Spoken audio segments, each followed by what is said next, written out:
Hello, Camp Pros, and welcome to the CampHacker podcast. My name is Travis Allison. I run a blog and podcast network about running a great summer camp at camphacker.tv. My name's Joe Richards. I'm the Executive Director at Pierce Williams Christian Center, which is a United Church of Canada summer camp and retreat facility located in Fingal, Ontario, sort of halfway between Detroit and Toronto. I'm David Gill. I'm the director at Ferncliff Camp and Conference Center. We're located just outside Little Rock, Arkansas. We're a faith-based summer camp program and a year-round conference center related to the Presbyterian Church, but open to any and all. Fantastic. Well, welcome back, David. It's so great to have you. Appreciate it. So today's topic actually comes from David. David suggested this. He and Joe have had this conversation. He and I have had this conversation at different points about using volunteers to advance your program and your site. And David is certainly the master of it. I know that Joe and I both have experience with working with volunteers in our own camp programs, but we bow down to David's expertise in this. And we're grateful, David, for your suggestion to talk about it, because I think it's a topic that, whether or not you're a nonprofit camp, you can take great advantage of volunteers for these two issues, specifically to program and site. But I wonder, David, what it was that that made you suggest that you wanted to have a bigger conversation about this. I was thinking, if I had to list the top 5 or 10 things that have made Ferncliff a growing camp and conference center, catering to volunteers would be, certainly probably in the top 5.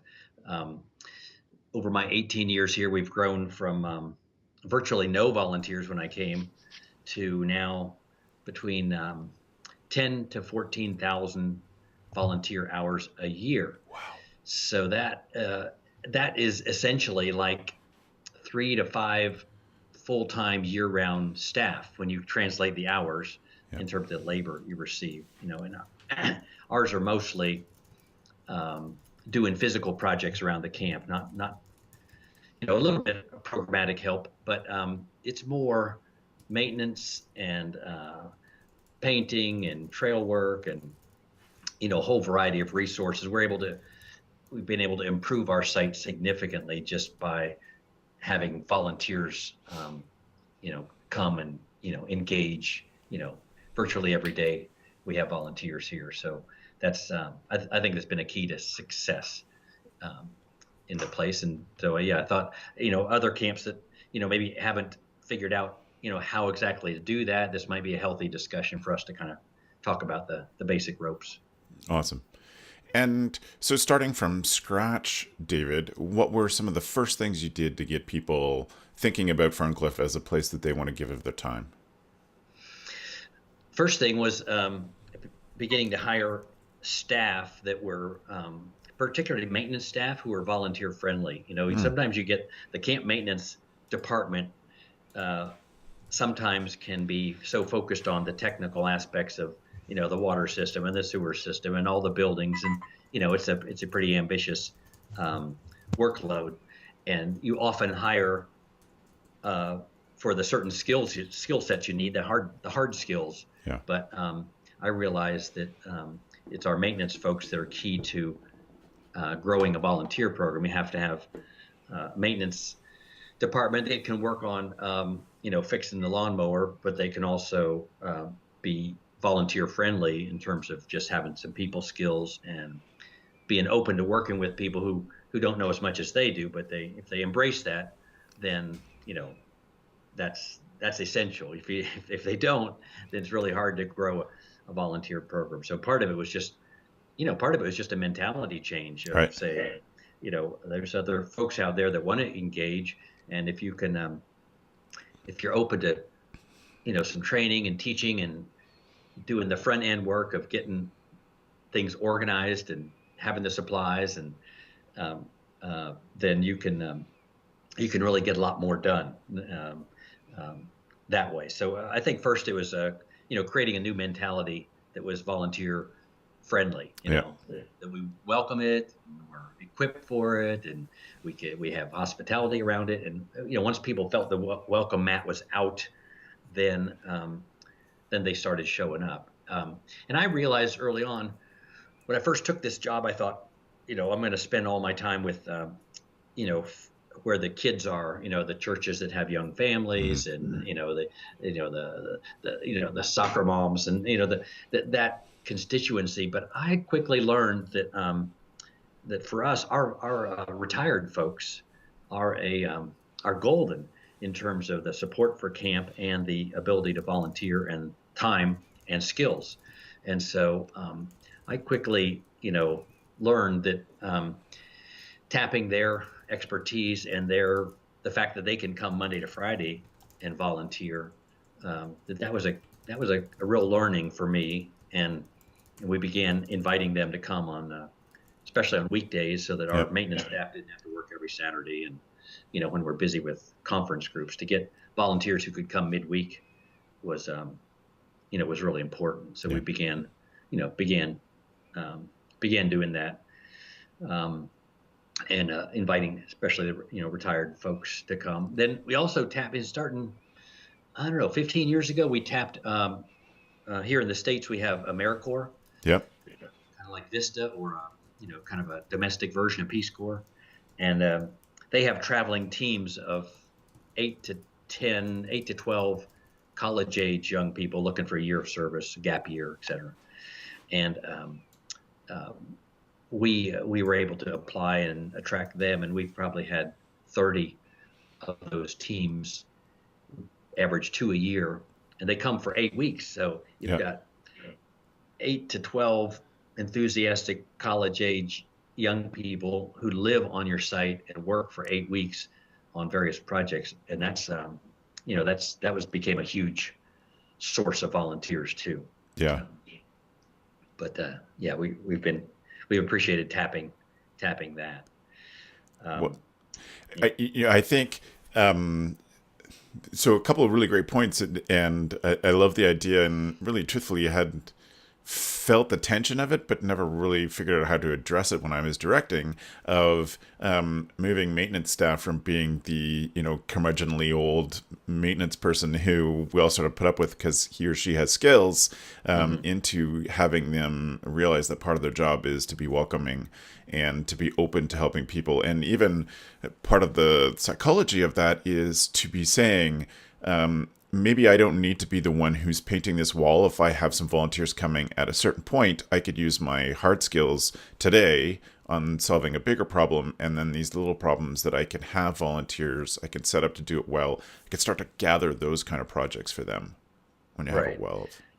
And I think we began realizing that, while campers are a constituency whose lives we want to positively impact, we began realizing volunteers are also a constituency whose lives we can positively impact by giving them meaningful work experiences. So it's not just what can we get out of those people, but we have something to offer.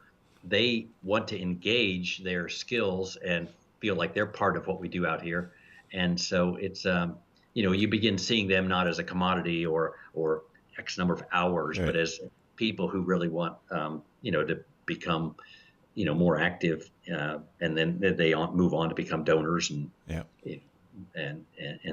that too. So I think I agree. I think it's a mentality that sees volunteers not as an imposition, but as a fantastic resource, and you're willing to pay. There's some extra price that comes with volunteers. Some jobs aren't done quite as well. Sometimes you have to redo something. You have to organize ahead of time. You have to think things through. You have to tell them 3 times. Sometimes it depends on the skill level, but if in the end of the day, it's a huge positive if you approach it with the right mentality. Yeah. Mm-hmm. Well, thank you for suggesting a topic. I'm excited to get into it a bit further. So, Joe, when you started at Pierce Williams, what was the volunteering culture like there?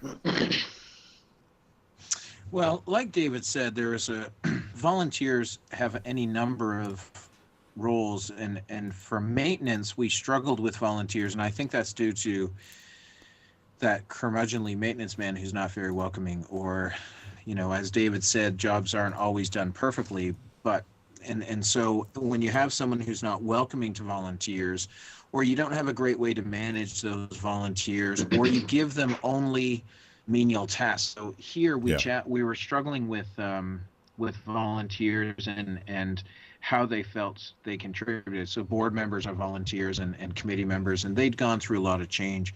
We have excuse me, we have a retired contractor on site today and has been on site for a couple of weeks working with a company who's laying new sidewalks, right? And he's a volunteer for us because he used a great point. He said, Joe, if your job is to go out and find the money, you don't always know, and then to spend the money, but you don't know the specs on what you're spending it, that can actually get us into more difficulty. So if I take on like project management of that money, and I'm totally good with that, because it takes a job off my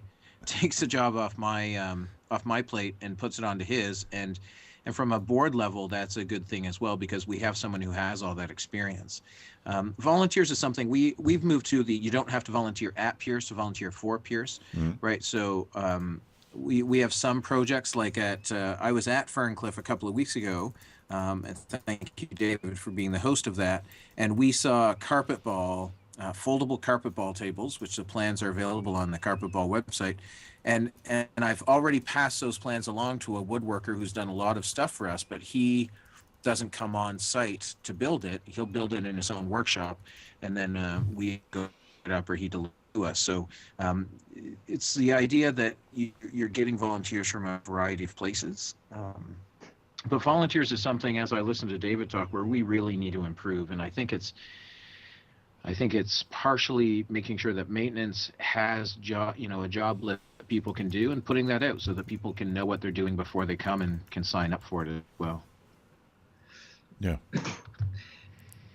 Yeah, Joe mentioned this. It was kind of a revelation to me. Kind of stumbled into it. The idea of off-site volunteers, and so we've had the carpet ball tables, we've had picnic tables, gaga pits, things that can be built in somebody's workshop. It's like they don't necessarily have to come to your own camp, but you can send a set of plans, and they can do that. Half the time they go ahead and buy the materials for you anyway.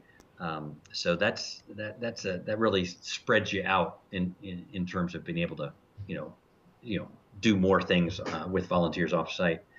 One of the things we also did was we have housing here for volunteers, and it's not exclusively for volunteers, but we have certain times when people can live here, so we're not relegated to only commuting volunteers, and we get a lot of mission teams.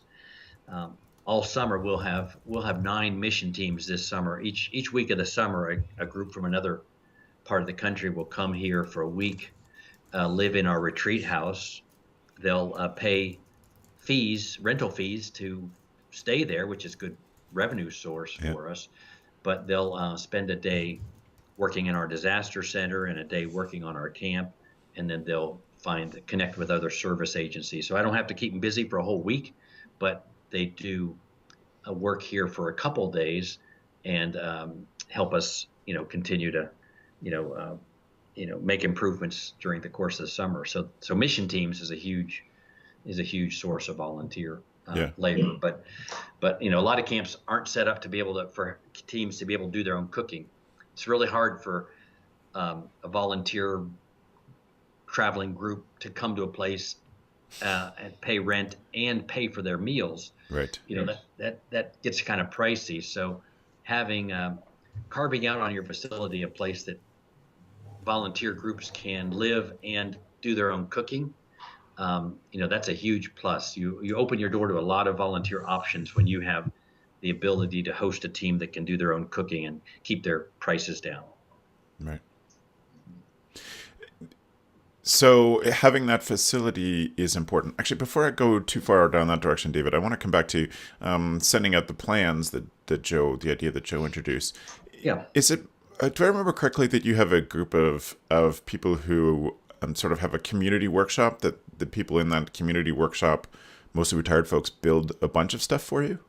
Yeah. Ferncliff? Yeah. We have a group that kind of migrated to.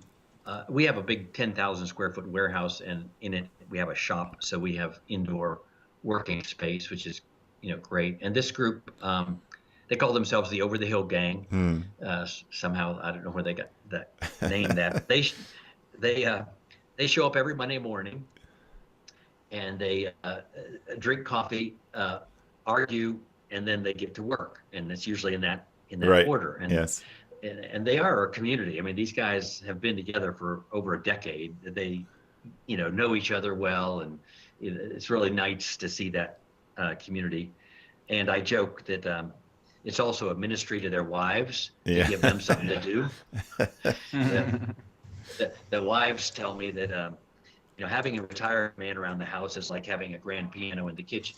Right. And so they appreciate, hey, don't you need to go out to Ferncliff and do some work, So it's it's kind of funny that way. But they spend every Monday morning here, and so they've done picnic tables, trash barrels, wood storage boxes, bunk beds, cubbies, wardrobes. They like doing things that they can do indoors, so they don't have to get up on ladders. Yeah. They stay safe. They can do it 12 months a year indoor, and that's the kind of project they cater to. Right. And so we scramble to keep a step ahead of them and say, okay, we've rebuilt every bunk bed on the camp. We now every guest here sleeps in beds that they built, the platform beds, and you can only have so many picnic tables at a camp. So I'm beginning to run out of projects. So the latest change that's just happening in the last few weeks is they're going to become a ministry of Ferncliff. Right. They now have invited us to solicit jobs from other agencies and say, if you guys pay for the raw material, and if you guys can come and pick it up when we're done, nice. Then we'll build any of these 6 or 8 things, and here's what they look like, here's what they cost, and we can crank these out for you here. So this becomes, becomes a mission of Ferncliff, and it keeps those guys busy, and it keeps me from having to manufacture, come up with more projects, once they've kind of outpaced the things we need here at camp. So we'll soon have a brochure that we'll send out to other camps in our area, other nonprofits, other ministries they would feel good about supporting, and solicit those jobs to kind of keep them engaged. So I'm excited about it. It's kind of evolved. Brilliant. Yep. Yeah. So That's great. So Joe, David's talked about some of the sort of the things that volunteers have done for them in the past. Is there creative stuff that they have done for you at Pierce Williams? Yeah, a lot of our volunteer time. There's an organization in Ontario called Volunteer Builders, and we had, they bring 100 volunteers out. You sign up for them. You sign up 3 years in advance. A proposal, so that's a bit different. Our local volunteers have done things like hand carve all of the signs we have around camp. So when you're at camp and you see an office sign or a sign to a building, those have all been done by volunteers. All of our stilts that we use for battle stilts and for general stilting are volunteer based. We've had volunteers do a lot of finishing work on our barn that the volunteer builders helped. Volunteers also used to do things that like stuffing envelopes and whatnot, but we don't do so much of that anymore. Right. All right. Well, we have lost Joe. I guess the internet's not doing so well at Pierce Williams this morning. We'll try to get him back on the show, but we'll continue on for where we're going. So, David, I have a good feel for how you got things started and made it a good welcoming place for volunteers. But how do you reach out to people who, to build up the pool of people who volunteer? Oh, that's a good question. It's generally it's been word of mouth. Volunteers kind of talk to other volunteers and call us and see if that's possible. These mission teams now we're in a manual that the Presbyterian Church puts out across the denomination, and so youth group leaders and churches looking for a mission team spot, we're kind of among options they have. So they tend to find us through that national resource, and then after that, one person tells another is kind of how that goes. I guess, when I go to retirement churches or churches in general, we always show in our PowerPoints, we always show the impact that volunteers are having at camp. So it's just kind of an ongoing part of our public relations is to share. I think each newsletter that we put out has a volunteer story about, Right. This project was just completed by volunteers, or, hey, we need volunteers to help us with this project. So, it's because we use so many of them, I think people who are familiar with us, know that's part of our, what you can do at Ferncliff. It's also on our website, volunteer options and things like that. Yeah. One of the things recently we've gotten is we call them host couples. Yes. They're not always a couple, but generally they have been folks who want to come and spend a month with us. And so we have housing where they can stay and do their own cooking when we're not serving meals in the cafeteria. And they simply provide hospitality. They do airport runs. They, paint a building when there's needed. So they're kind of come and willing to do anything. And when we have during our busy fall and busy spring, we try to recruit host couples who will live here and kind of be available for anything. And they're just golden. And in that network, one couple tells another couple, hey, I had a great experience at Ferncliff. Why don't you come join us this year? Or why don't you go in the fall?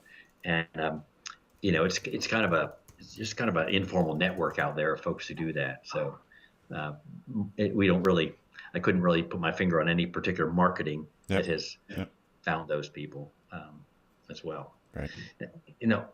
One other place we have found volunteers is, during summer camp. Yes.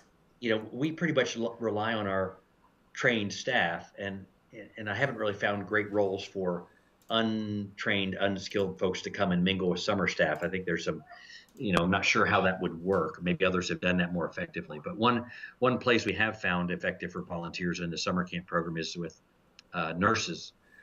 All of our registered nurses come as volunteers, and we plugged into a university program that recruits the volunteer nurses for each week. Yes. And so we don't have to recruit. They are, really quality folks. And the only thing we do is let their kids come to camp for free that week. Right. So that's been a really meaningful connection, and a great place where, they're volunteering, but their kids are here too in camp, and that's been a huge positive resource for us in terms of volunteer nurses. Right.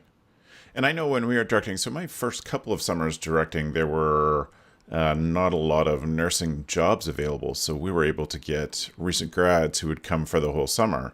But that hasn't been the case locally for a number of years. So it was always nice to have someone who was there for the whole summer as a sort of official staff person and nurse. Yeah.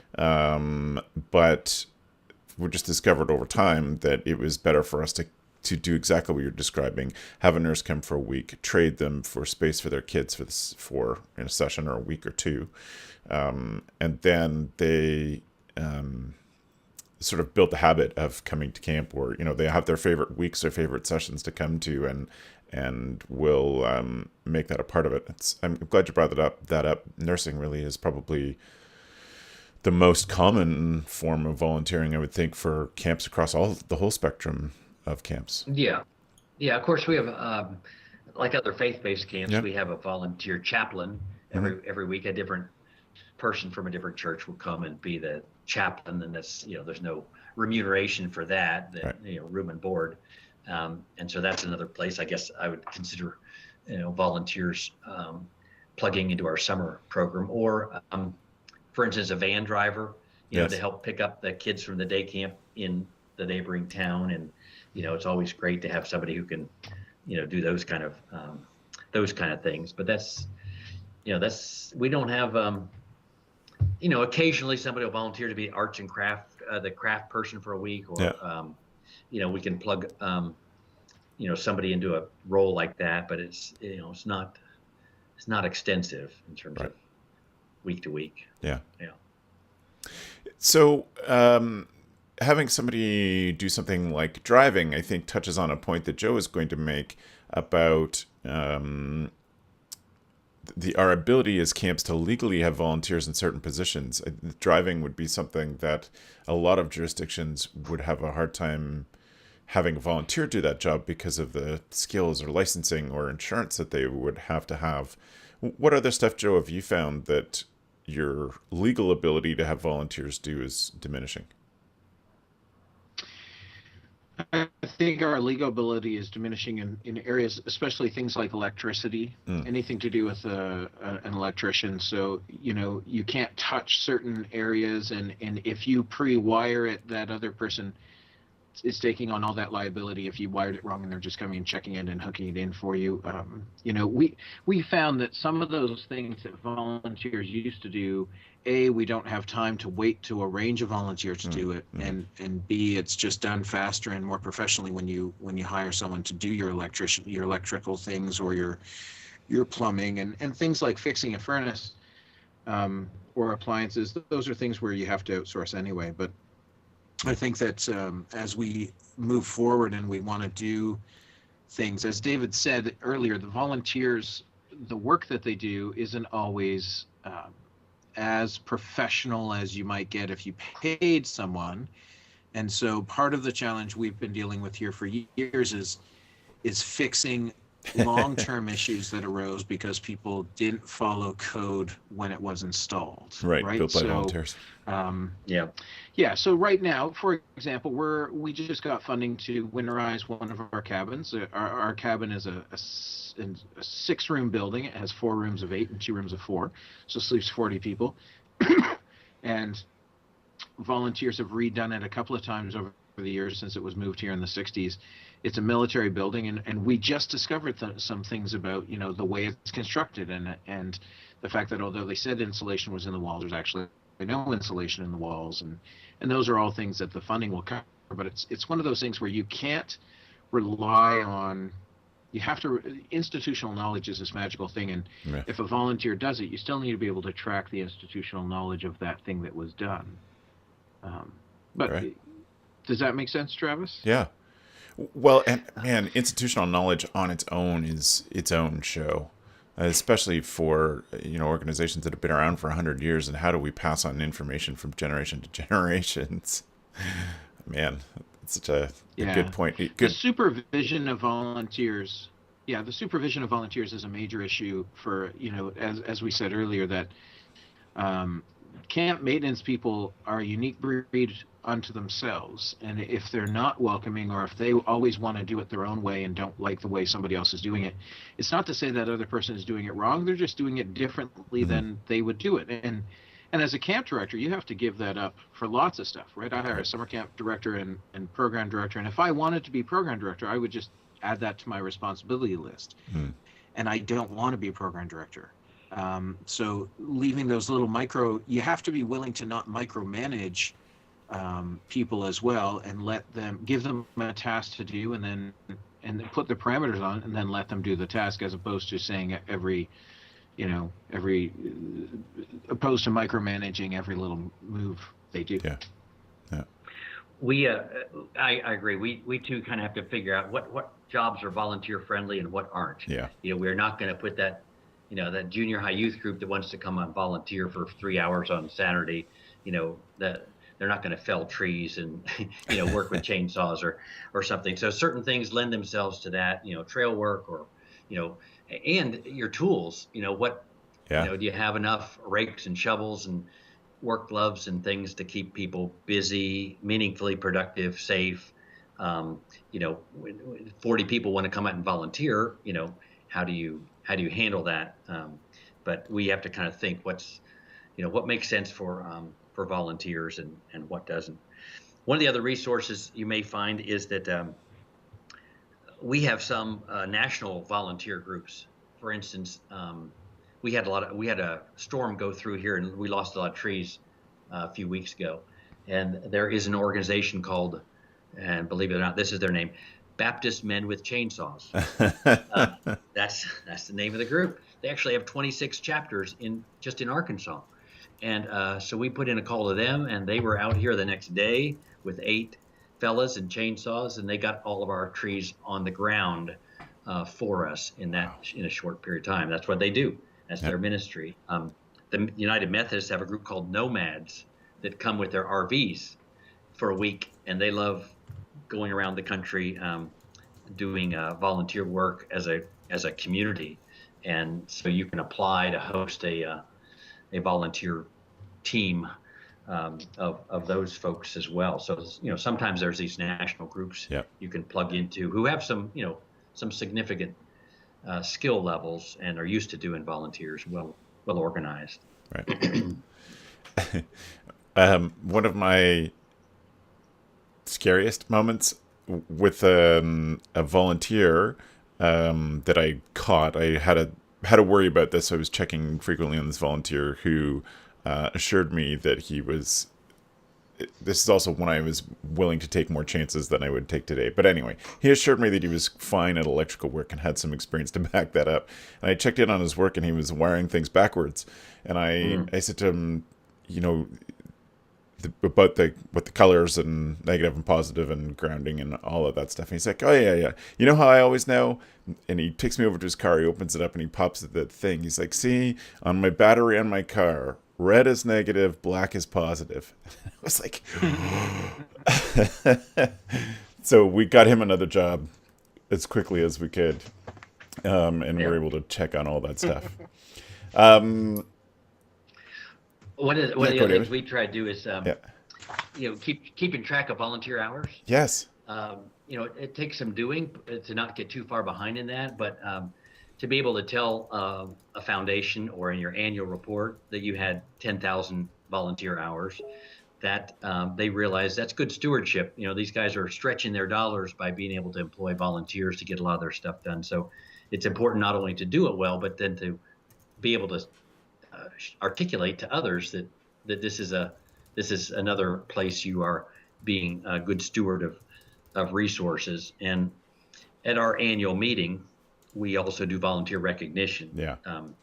Now out at Heifer, Joe visited when he was here, they have this really cool sweat and blister award they give people. It's funny, it's cute looking, and it's fun to, some will go home and hang it up on their wall, but they, having some kind of certificate or, a mug or something to give people, or to give a chance to kind of stand up and have your volunteer of the year recognized at your annual dinner. That again reinforces a volunteer mentality among your donors and constituents to kind of lift up those folks. Yeah. And I was going to say, in some of thinking about the recruiting and the communication of these kind of things, that I think it's important that, as you say, David, you're recognizing volunteers in every newsletter, a public thank you, certainly thank you gifts or handwritten notes from the director or the manager, someone that they know and have become friends with as part of volunteering, is important. I also think that you could do stuff like letters of reference for your teen volunteers, that it's easy enough for you to pass that on without them asking, and have a way to recognize them for that. But I think that we can do great things to thank our current volunteers and therefore help recruit more volunteers over time, because we are demonstrating daily the value that we see in these people who come to camp and give up their time. Mm-hmm. Another idea that I had and didn't implement it is just in thinking about these things since I was directing. Part of it is this Joe talking about passing on the information from from generation to generation. But David, do you keep track of your volunteers' address, emails, and even stuff like their skills?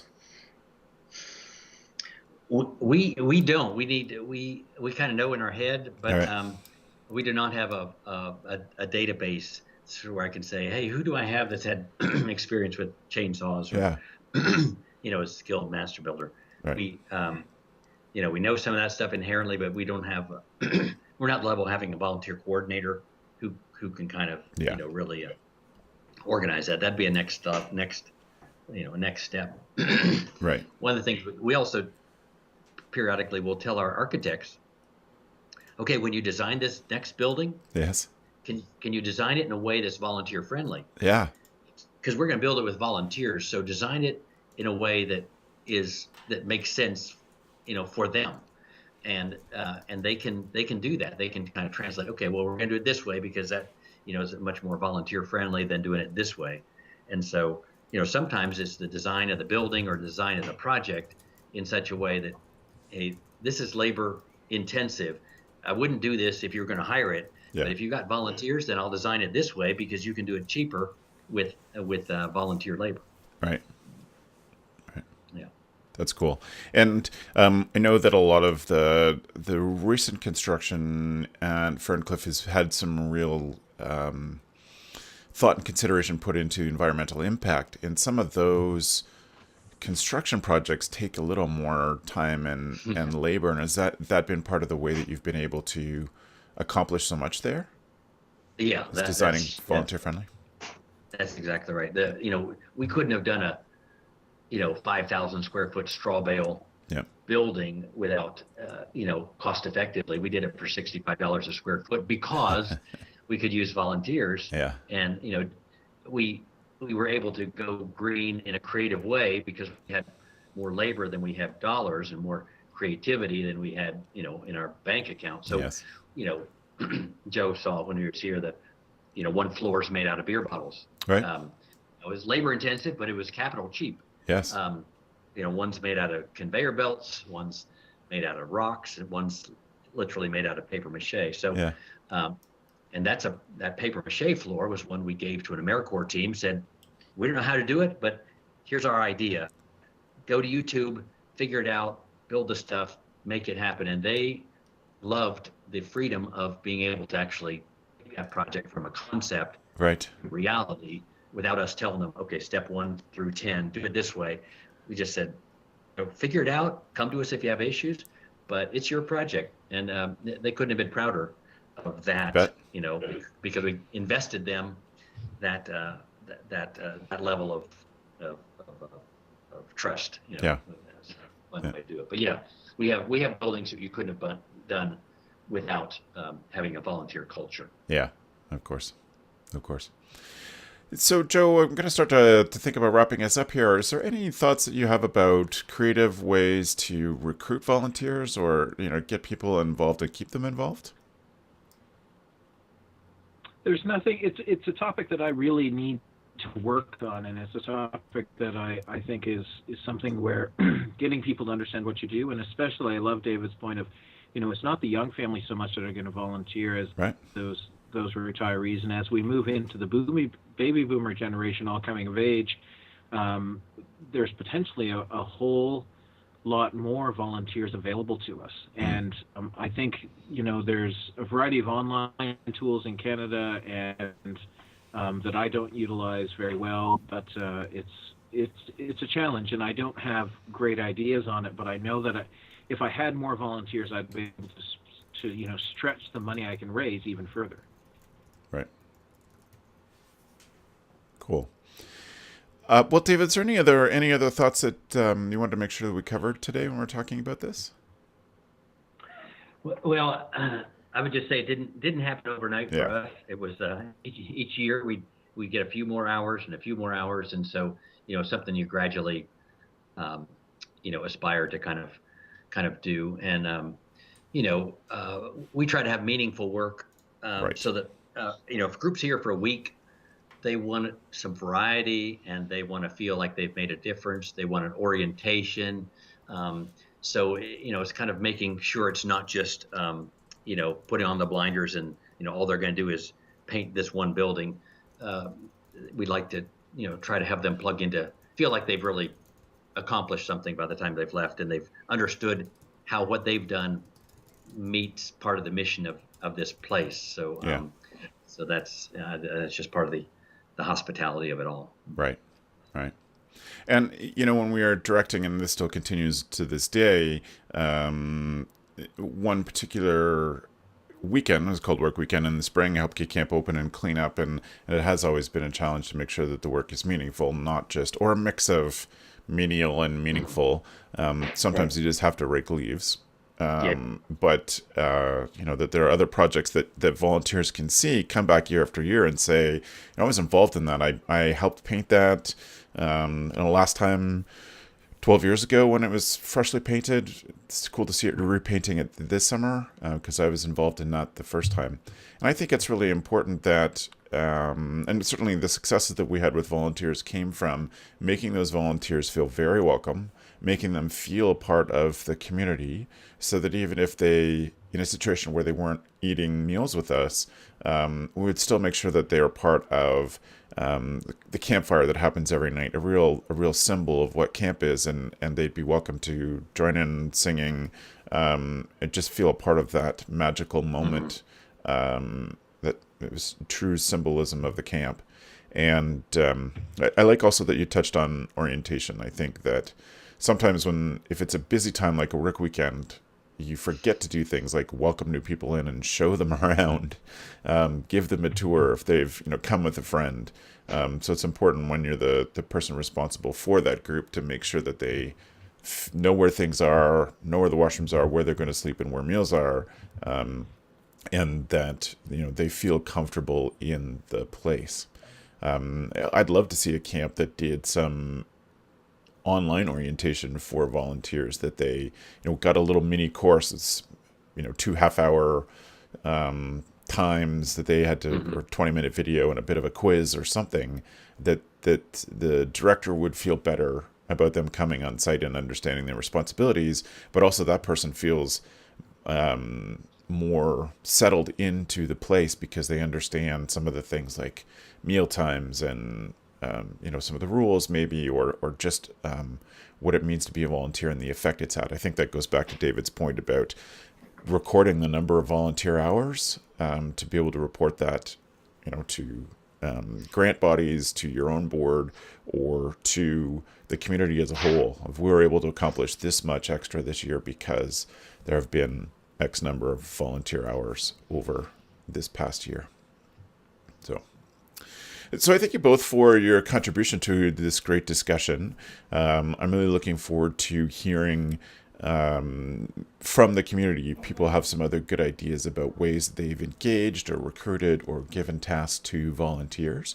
But if you feel like you've got some good information from David and Joe and me today, we'd really appreciate it if you would just go quickly to camphacker.tv/love. It'll pre-write a tweet for you. You can feel free to customize that and just let people know how you feel about this particular program about building camp through volunteerism. So we thank you ahead of time for taking the time to do that. It's a big help to us. So this means we're going to change our discussion now. We're going to switch on into our tool of the week. We thank you for being part of this discussion and watching this on YouTube or listening to us in your car, walking the dog, or doing the dishes. We know from people's feedback, including David's when he's not on the show, that the tool of the week is often their favorite section of what we do, or the thing that sticks with them, and giving them some practical things to help them do their job as a camp director. So we ask each of our panelists to come with a tool that specifically makes them a better camp director. And Joe, I'd like to start with you today. I think you've got a really cool idea as your tool this week. Yes, my tool of the week is camp visits. It's something I started, so a couple of weeks ago I was actually in Arkansas. I stayed at Ferncliff with David, and I toured from there. We only stayed 4 days, and I toured 5 different summer camps. So Camp Bear Track, I visited Ferncliff, I visited Aldersgate, the Heifer Ranch, which is like a summer camp, but not a summer camp. And I also visited the 4-H Center. And excuse me, the value of these visits is something amazing, because you get to talk to camp people, you get to hear new ideas and hear funding sources and volunteer things and whatnot. And it's very similar to what I did a couple of years ago in Australia when I visited 13 camps over 26 days there. Yeah. There's a certain value to it, and I took along Jessica Tenhor, our summer camp director this year, and it was truly amazing to see her the ideas she has brought back as well. So if you're going to use your education funds for something and you can find a friendly camp who will let you stay for the week like Ferncliff did, it's invaluable to do camp tours. And it's different than doing standards visits because there's no stress. There's no paperwork to fill out. You literally are just, you need a tour guide and someone to show you around, and it is really valuable for your mindset as a camp person to see different ideas. Yeah, fantastic. It's a great tool. David, you have a couple of cool ones too this week. Yeah, first one is Boomerang, which is a Gmail program, and it helps you schedule emails. For instance, if I've got a grant deadline and I need to communicate with somebody, it's in my head today, but I know it's not due for 2 weeks and they don't want to see it for 2 weeks. I can write it while I'm thinking about it and just schedule it to go out on the day I want it to go out. And so that's very helpful to me, knowing as to sort of when somebody's going to read something. Yep. Very helpful. And it's also, you can also, if you get an email from somebody that you don't want to see right now because, you're not in that mode, but you want to see it next Wednesday and you'll deal with all of those same emails from the same subject, then you can schedule it to come back to your inbox at the right time. So, so you don't have to have this fractured day where you're bouncing from one thing to another. You can kind of say, okay, I'm going to hold all those and deal with them at the same time, same place. Or you can schedule to send yourself an email. If you think your calendar is not going to be sufficient, schedule an email to come in, an hour ahead of your podcast, and you remind yourself, oh yeah, I got that podcast today. So that's helpful. And the other factor is too, if you have some people that you email and sometimes they don't email right back, and you need to kind of remind yourself, okay, if I haven't heard from that person in a week, I want to be reminded. Right. You can schedule that to kind of come back and, oh yeah, I hadn't heard back from this person. That's a real helpful tool as well. So I like Boomerang. Yep. And I'm a big fan of using that almost every day.